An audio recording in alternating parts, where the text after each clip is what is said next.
السلام علیکم ورحمۃ اللہ وبرکاتہ۔ لاہور گیریزن اسکول کی طرف سے اسلامیات 9th کلاس سورۃ الانفال کی آیت نمبر 65 سے 69۔ اعوذ باللہ من الشیطان الرجیم، بسم اللہ الرحمن الرحیم۔ يا أيها النبي حرض المؤمنين على القتال إن يكن منكم 20 صابرون يغلبوا 200 وإن يكن منكم 100 يغلبوا 1000 من الذين كفروا بأنهم قوم لا يفقهون الآن خفف الله عنكم وعلم أن فيكم ضعفا فإن يكن منكم 100 صابرة يغلبوا 200 وإن يكن منكم 1000 يغلبوا 2000 بإذن الله والله مع الصابرين ما كان لنبي أن يكون له أسرى حتى يثخن في الأرض تريدون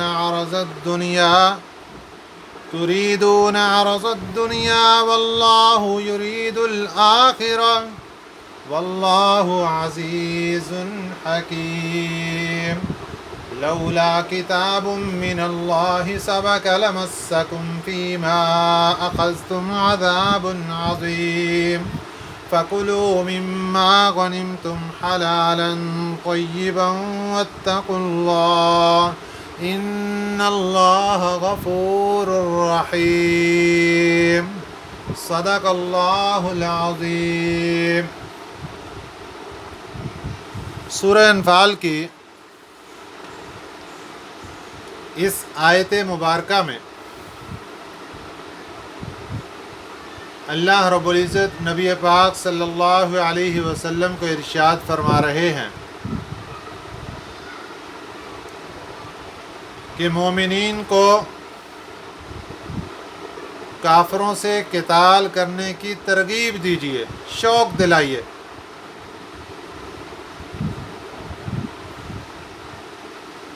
اگر مومن 20 ہوں گے صبر کرنے والے تو 200 کافر پر غالب آئیں گے، اور اگر 100 ہوں گے تو وہ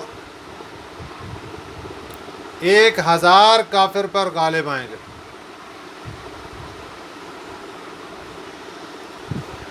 دو 100 ہوں گے تو 20 ہوں گے تو 200 پر غالب آئیں گے، اور اگر 100 ہوں گے صبر کرنے والے تو 1000 کافروں پر غالب آئیں گے۔ یہ ابتدا میں اللہ پاک نے یہ قانون رکھا کہ ایک مسلمان 10 کافروں کا مقابلہ کر سکتا ہے، کیونکہ کافر اور مسلمان کا فرق یہ ہے، کافر کی مثال مردے کی ہے اور مسلمان کی مثال زندہ کی ہے۔ تو زندہ اور مردہ کی لڑائی ہو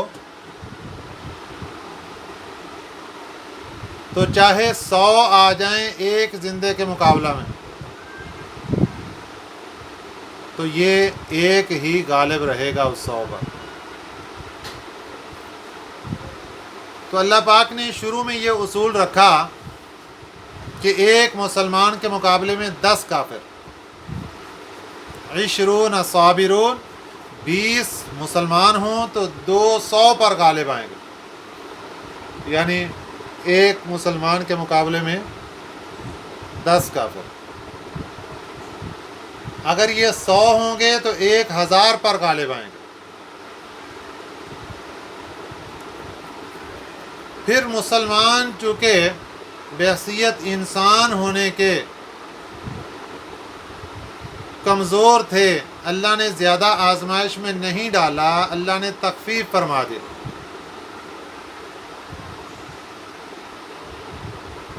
اور فرما دیا کہ اگر 100 صبر کرنے والے ہوں گے تو 200 پر غالب آئیں گے، کوٹا کم کر دیا۔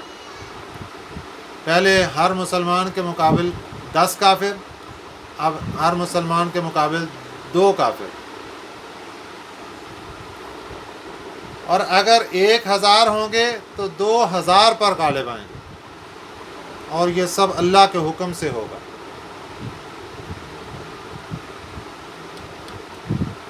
یا ایہا النبی، اے نبی صلی اللہ علیہ وسلم، حرض المؤمنین، حرض شوق دلاؤ،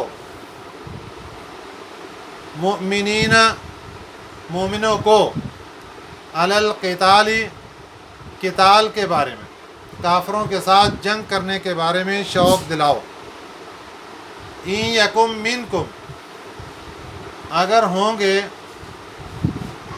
منکم تم میں سے یعنی مسلمانوں میں سے، 20 لوگ، صابرون صبر کرنے والے ہوں گے، یغلبوا 200 وہ غالب آئیں گے 200 کافر پر۔ 200 یہ تثنیہ ہے مئتن کی، مئتن 100 کو کہتے ہیں، 200 200۔ وَإِن یکن اور اگر ہوں گے، منکم تم میں سے، 100 یغلبوا 1000 تو یہ غالب آئیں گے 1000 پر، من الذین کفروا ان کافروں میں سے۔ مسلمان 100 1000 کافر پر غالب آئیں گے۔ کیوں؟ بِأَنَّهُمْ قَوْمٌ لَا يَفْقَهُونَ، اس وجہ سے کہ وہ ایسی قوم ہیں کہ ان کو کوئی سمجھ ہی نہیں ہے، ان کو کوئی شعور ہی نہیں ہے۔ الآن اب، خفف اللہ عنکم تخفیف کر دی اللہ تعالیٰ نے تم سے، یعنی یہ جو اوپر اصول اور قانون بیان کیا تھا کہ ہر مسلمان کے مقابلے میں 10 کافر، اس میں تخفیف کر دی، آسانی پیدا کر دی۔ کس لیے؟ وَعَلِمَ أَنَّ فِيكُمْ ضَعْفًا اور جان لیا اللہ تعالیٰ نے کہ بے شک تمہارے اندر کچھ کمزور لوگ بھی ہیں۔ ضعفا کمزور۔ اب کیا قانون آیا؟ فَإِن يَكُن مِّنكُمْ اگر ہوں تم، 100 صابرۃ صبر کرنے والے، یغلبوا تو وہ غالب آئیں گے، 200 پر۔ مسلمانوں کا لشکر 100 پر مشتمل ہو، کافروں کا لشکر 200 پر، تو مسلمان غالب آئیں گے۔ یہاں پہ ہر مسلمان ایک کے مقابلے میں 2 کافر قانونی طور پر ٹھہرائے گا۔ وَإِن يَكُن مِّنكُمْ اور اگر ہو تم، 1000 یغلبوا 2000 تو غالب آؤ گے 2000 پر، 2000 پر غالب آؤ گے۔ 2000 یہ تثنیہ ہے الفن کے، الفن 1000 کو کہتے ہیں۔ مسلمان 1000 کے لشکر پر ہوں اور کافر 2000 ہوں تو غلبہ مسلمانوں کا ہوگا، بِإِذْنِ اللہ، اللہ کے حکم سے ہوگا۔ یہ اشارہ اس بات کی طرف کر دیا کہ یہ جتنی بھی لڑائی کافروں کے ساتھ ہوگی، یہ اللہ کے حکم سے مسلمانوں کو فتح ہوگی۔ مسلمانوں کو اللہ کی رحمت کے ذریعے ہی فتح ہوگی۔ واللہ مع الصابرین اور اللہ کی ذات صبر کرنے والوں کے ساتھ ہے۔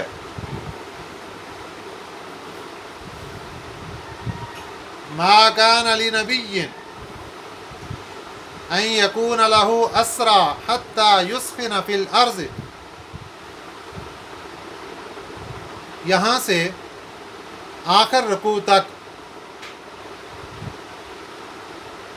غزوہ بدر کے بعد ایک واقعہ پیش آیا تھا، اس کے بارے میں یہاں تذکرہ ہے۔ واقعہ یوں پیش آیا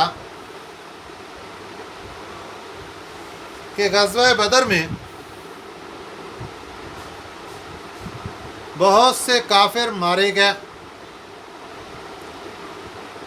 اور 70 سے اوپر قیدی بنا لیے گئے۔ اب چونکہ یہ کفر اور اسلام کی سب سے پہلی جنگ تھی اور ابھی جہاد کے احکامات تفصیلاً نازل نہیں ہوئے تھے،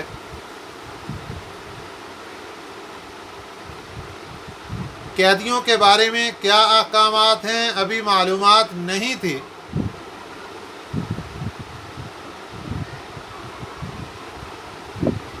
نبی پاک صلی اللہ علیہ وسلم نے صحابہ اکرام رضوان اللہ علیہ مجمعین سے مشورہ کیا کہ ان قیدیوں کے بارے میں کیا کیا جائے۔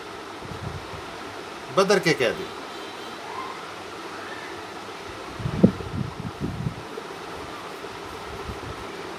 صحابہ اکرام رضوان اللہ علیہ مجمعین میں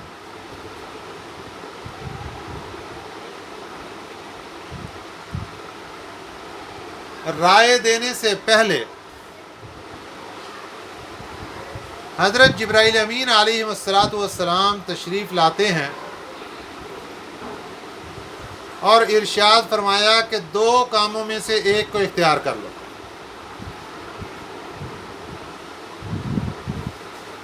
ایک کام تو یہ ہے کہ ان قیدیوں کو قتل کر دو، سب کو خون بہا دو ان کا، اور دوسرا یہ ہے کہ ان کو فدیہ لے کر چھوڑ دو۔ لیکن یہ یاد رکھنا کہ اگر تم فدیہ لے کر ان کو چھوڑ دیتے ہو تو پھر اگلے سال جب کافروں سے مقابلہ ہوگا تو جتنوں کو آج چھوڑو گے اتنے ہی مسلمان شہید ہوں گے اگلی جنگ میں۔ یہ اشارہ بھی دے دیا، حضرت جبرائیل امین علیہ السلام نے اشارہ دے دیا کہ اتنے مسلمان شہید ہوں گے۔ اس لیے دونوں باتوں میں سے ایک کو اختیار کر لو، جون سی بھی بات اختیار کر لو، تمہیں اجازت ہے۔ نبی پاک صلی اللہ علیہ وسلم نے صحابہ اکرام رضوان اللہ علیہ مجمعین سے مشورہ کیا تو صحابہ اکرام رضوان اللہ علیہ مجمعین نے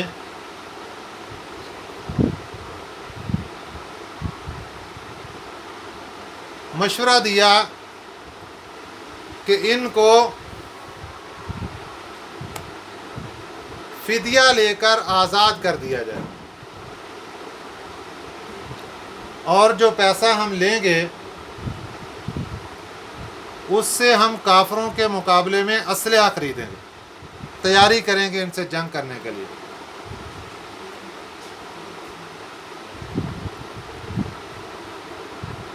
چنانچہ حضرت عمر بن خطاب رضی اللہ تعالیٰ عنہ اور حضرت سعد بن معاذ رضی اللہ تعالیٰ عنہ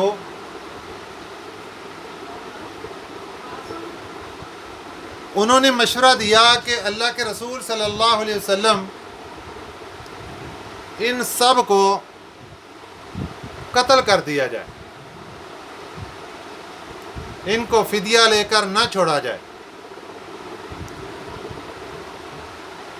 حضرت ابوبکر صدیق رضی اللہ تعالیٰ عنہ اور باقی تمام صحابہ کی رائے یہ تھی کہ فدیہ لے کر چھوڑ دیا جائے۔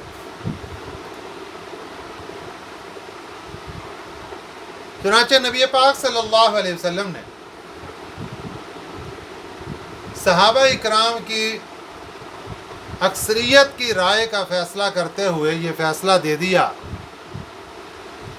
کہ ان سے فدیہ لے کر ان کو آزاد کر دو۔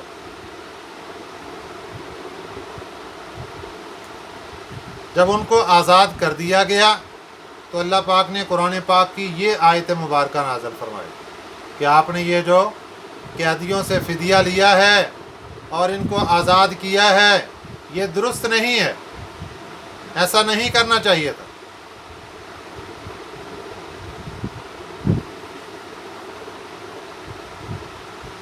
اگر اللہ پاک کا لکھا ہوا جو پہلے سے ہے وہ نہ ہوتا تو اللہ پاک کا عذاب آ کر تمہیں پکڑ لیتا۔ بہت پریشان ہوئے صحابہ اکرام بھی۔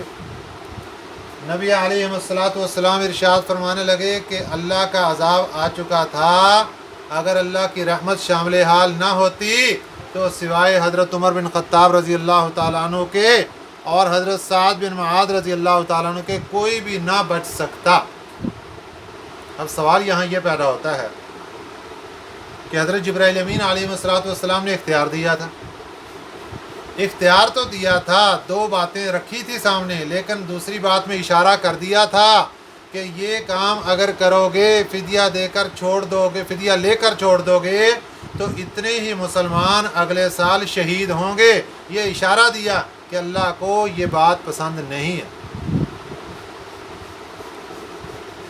اسی کو اللہ پاک نے قرآن پاک کی ان آیات کے اندر بیان فرمایا، ما کان لنبی، نہیں ہے درست نبی پاک صلی اللہ علیہ وسلم کے لیے ان یکون لہ اسرا، کہ اس کے پاس قیدی ہوں، حتی یسکن فی الارض،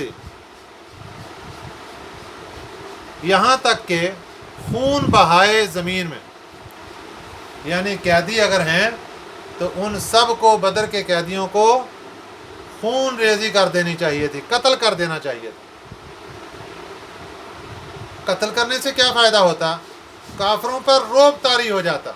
جس طرح پچھلے لیکچر میں آپ نے سنا کہ اللہ پاک نے جتنے بھی احکامات مسلمانوں کو دیے، یہ سب کے سب اس لیے کہ کافروں پر رعب طاری ہو جائے۔ جب اتنے کافروں کو 70 سے اوپر قیدی تھے، ان کو قتل کر دیا جاتا تو کافروں پر رعب طاری ہو جاتا۔ تریدون عرض الدنیا، تم چاہتے ہو دنیا کے سامان کو، دنیا کے فائدے کو، واللہ یرید الآخرہ، اور اللہ چاہتا ہے آخرت کے سامان کو۔ اللہ تعالیٰ تمہارے لیے آخرت کی بہتری چاہتا ہے اور تم نے دنیا کا فائدہ سوچا، حالانکہ یہاں پر دنیا کا فائدہ اپنی غرض کا بالکل نہیں تھا۔ دنیا کا فائدہ صرف اس قدر تھا کہ ہم یہاں سے جو سامان لیں گے، ان سے فدیہ لیں گے، ان پیسوں سے ہم اسلحہ خریدیں گے۔ لیکن اس کے اوپر بھی اللہ تعالیٰ نے ناراضگی کا اظہار فرمایا۔ واللہ عزیز حکیم، اللہ تعالیٰ غالب حکمت والے ہیں۔ لولا کتاب من اللہ، اگر نہ ہوتا لکھا ہوا من اللہ، اللہ کی طرف سے، سابقہ جو گزر چکا پہلے، یعنی اللہ تعالیٰ کی طرف سے جو لکھا ہوا، یہ تقدیر کا مسئلہ ہے کہ اللہ پاک نے یہ پہلے سے لکھ رکھا تھا کہ یہ ایسے ہوگا، اور یہ جو لوگ چھوڑیں گے ان میں سے بہت سے لوگ مسلمان بھی ہوں گے۔ اگر وہ لکھا ہوا غالب نہ ہوتا تو لمسکم فیما اخذتم عذاب عظیم، البتہ پہنچتا تم کو اس وجہ سے جو تم نے لیا ہے، یعنی فدیہ، عذاب عظیم، ایک بڑا عذاب، ایک بڑا عذاب تمہیں آ کر ملتا۔ اب جب فدیہ لے لیا، اب صحابہ اکرام رضی اللہ علیہ مجمعین کو پریشانی ہوئی کہ یہ جو مال غنیمت ہمیں ملا ہے جنگ بدر میں، اس کا بھی تو ابھی تک کوئی حکم نہیں، اس کے بارے میں کیا ارشاد ہے؟ کیونکہ نبی پاک صلی اللہ علیہ وسلم کی تشریف آوری سے پہلے مال غنیمت کے بارے میں حکم یہ تھا کہ اس کو جمع کر کے ایک پہاڑ کی چوٹی پر یا کھلے میدان میں رکھ دیا جاتا، اور آسمان سے ایک آگ آتی اور آ کر اس کو راکھ بنا دیتے، جلا دیتے۔ یہ ہوتی تھی صدقہ کی قبولیت کی صورت، صدقہ دینے کی بھی یہ صورت تھی، اور مال غنیمت کا بھی یہی حکم تھا، خود استعمال کرنے کی اجازت نہیں تھی۔ اللہ پاک نے مسلمانوں کے لیے آسانی فرمائی اور فرما دیا کہ مال غنیمت فَكُلُوا، پھر کھاؤ، مما، اس چیز کو، غنیمتم، جو مال تم نے غنیمت میں حاصل کیا، حلالن، یہ حلال ہے، طیباً، پاک ہے، حلال ہے، پاکیزہ ہے، اس کو کھانے کی اجازت ہے۔ تو مال غنیمت کا حکم مل گیا کہ مال غنیمت حلال ہے، اس کو کھا سکتے ہو، اس کے بارے میں کوئی پریشانی نہیں ہے۔ واتقوا اللہ، اللہ سے آئندہ کے معاملات میں ڈرو، ان اللہ غفور الرحیم، اور اللہ تعالیٰ سے بار بار استغفار کرتے رہو، وہ اللہ کی ذات بخشنے والی بھی ہے، رحم کرنے والی بھی ہے۔ تو ان آیات کے اندر اللہ پاک نے ایک تو جہاد کی ترغیب کے بارے میں، اور دوسرا جنگ بدر کے قیدیوں سے جو فدیہ لیا گیا تھا اس کے بارے میں تفصیلاً بات ارشاد فرمائی۔ اب اگر ہم اپنی بک کا پیج نمبر 24 دیکھیں تو اس میں 4 ورڈ میننگ ہیں، یہ آپ کو یاد کرنے ہوں گے۔ اور پہلا کویسچن ہے، اللہ تعالیٰ نے مسلمانوں کو جہاد پر ابھارنے کے لیے کیا ترغیب دی؟ اللہ تعالیٰ نے ترغیب یہ دی کہ ابتدا میں حکم یہ تھا کہ 20 اگر مسلمان ہوں گے تو 200 پر غالب آئیں گے، 100 ہوں گے تو 1000 پر غالب آئیں گے، یعنی پر مسلمان 10 کافر۔ پھر اس کے بعد اللہ پاک نے آسانی فرما دی کہ اگر تم 100 ہوگے تو 200 پر غالب آؤ گے، 1000 ہوگے تو 2000 پر غالب آؤ گے، یہ جہاد کے لیے ترغیب دی۔ اس کے بعد آیت مبارکہ ما کان لنبی ان یکون لہ اسری حتی یسکن فی الارض تریدون عرض الدنیا واللہ یرید الآخرہ، اس کی تفصیل میں آپ کے سامنے عرض کر چکا ہوں، یہ آپ نے اس کا مفہوم یاد بھی کرنا ہے اور لکھ لینا ہے۔ السلام علیکم ورحمۃ اللہ وبرکاتہ۔